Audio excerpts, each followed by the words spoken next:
Hello friends, ফির সে আপনাদের জিন্দে একটি নিউ ভিডিও নিয়ে এসেছি। আর এই ভিডিওটা আপনারা দেখুন। তো ফ্রেন্ডস, অনেকজন বলে কি লভ ম্যারেজ করার পর বইয়ে মাথার উপরে চাপে যায়, কোনো কথা শুনে না, কোনো নিজের মুখের উপর মুখ ঘুরায়। তো এটা গলত ফ্রেন্ডস। কারণ আমিও বিয়ে করেছি, আমাদের এখন তো 2 মাস হতে চললো, এখন তো আমি কিছু আসে নাই। আমারও অনেক রেসপেক্ট করে, আমিও আর অনেক রেসপেক্ট করি। তো আপনাদের তো বলবোই কি আপনারা, আমি তো আগেও বলেছি আর এই ভিডিওটাতেও বলবো কি আপনারা লভ ম্যারেজেই বিয়ে করো। অ্যারেঞ্জ ম্যারেজ করবে তো পরে পস্তাতে হবে। কেন কি অ্যারেঞ্জ ম্যারেজ করবে তো তুমি, অ্যারেঞ্জ ম্যারেজ করা হলে কি তোমার মা বাবাদের পছন্দ করে বিয়া, অ্যারেঞ্জ ম্যারেজ। কারণ দেখো আজকাল মেয়ে ছেলেরা তো আগে থেকে বহুজনকে ভালোবাসে, লভ ম্যারেজ এগুলো সবাই করে জানছো। আর লভ ম্যারেজ করবে তো তুমি এক দুসরাকে দুজন চয়েস করে বিয়া করবে। আর অ্যারেঞ্জ ম্যারেজ করবে তো মা বাপের হিসাব করবে।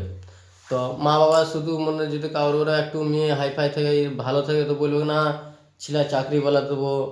আর ছিলা দেখে মানে ছিলা কেমন আছে, টাকলার হোক, বুড়ার হোক, ওটা চলবে, মোটার হোক, সব চলবে, পয়সা চাই বলছে। অনলি বুঝবে পয়সা চাই।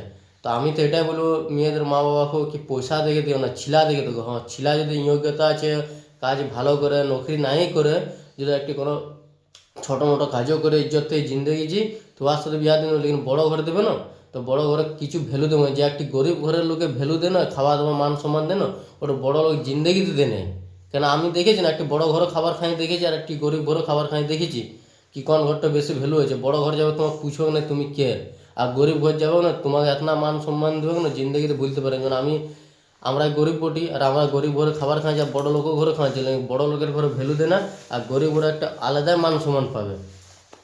আর অ্যারেঞ্জ ম্যারেজ করবে দেখো, মেয়েদের পছন্দ তো বিয়া, মেয়েদেরও হক আছে কি নিজের পছন্দ করবো। তুমি নিজের টাইটেলসে করো, নিজের পছন্দ বিয়া করো। তুমি আপনার মা বাবাকে মানাও কি আমি একে পছন্দ করবো, এমন নয় কি টাকা আছে, চাকরি আছে, আর দিন দিন বুড়া বয়সে জামাইয়ের সঙ্গে বিয়া, এটাও নয়। তুমি নিজের পছন্দ বিয়া করো, ঠিক আছে। ছিলা এমন, আর আজকাল দেখো না, যা চাকরি আছে মদ মাতাল গুটকা খাচ্ছে, পেঁচাক পেঁচাক থুকছে, মদ মাতাল, ওয়া তো বিয়া ফট করে হয়ে যাচ্ছে। লেকিন যারা একটা ইমানদারিতে কামাই খাচ্ছে ওয়া তো বিয়া লাগছে নাই। আর যদি কেউ লাগাই যাচ্ছে বলে চাকরি আছে, শুধু চাকরি দেখে, চাকরি দেখো না, একটা যোগ্যতা ছিলা দেখো যে তোমার বিটেকে ভালো করে রাখতে পারবে, বাকি চাকরি দেখো না। পয়সা আজ আছে কারণ তুমি কোনো নিয়ে এসেছো না কোনো নিন যাবে। পয়সা তো তোমার মানে কোনোই না, দেখবে যাদের বড় বড় ঘর আছে না, ওদের ঘরে কোনোদিন সুখ নেই, শান্তি আছে হামেশা। বলে ওরা 4 চাকা কারা ঘুরতে পারে, লেকিন আমরা বাইকে ঘুরি, লেকিন আমরা শান্তিতে আছি। বলে ওরা 2 তলা বিল্ডিংয়ে ঘরে রইতে পারে, আমরা 1 তলায় ঘরে আছি, লেকিন আমরা শান্তিতে আছি। তো চাকরি আর নর্মাল লোকের কোনো ফর্ক নাই, কেন সবাই ইমানদারিতে কামাই খায়, কেউ কারোর মাইকতে যায় না কারোর ঘর। তো ও বড় লোক কিসের, নিজের নিজের সবাই অমির আছে, কেউ গরিব ছোট নয়। আমার জন্য সবাই অমির আছে, ও অমির কিসের, যে বড় লোক চাকরি আছে তো অমির। আমি কি কারোর ভিক মাঙ্গিয়ে খেয়েছি না। নিজের নিজের সবাই যে যে বলো না আমরা গরিব, তো গরিব কোনোদিনও ফিল করো না, নিজে নিজে সবাই অমির আছো। কেন সবাই নিজের মেহনত থেকে কামাই খায়, কারোর মাইক দিয়ে যায় অনেক। তার জন্য বলছি যদি এই ভিডিওটা ভালো লাগলো তো লাইক শেয়ার কমেন্ট করো আর ফলো করে দিও প্লিজ।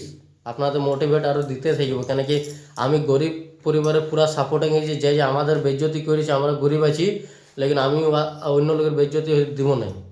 Tata, bye bye.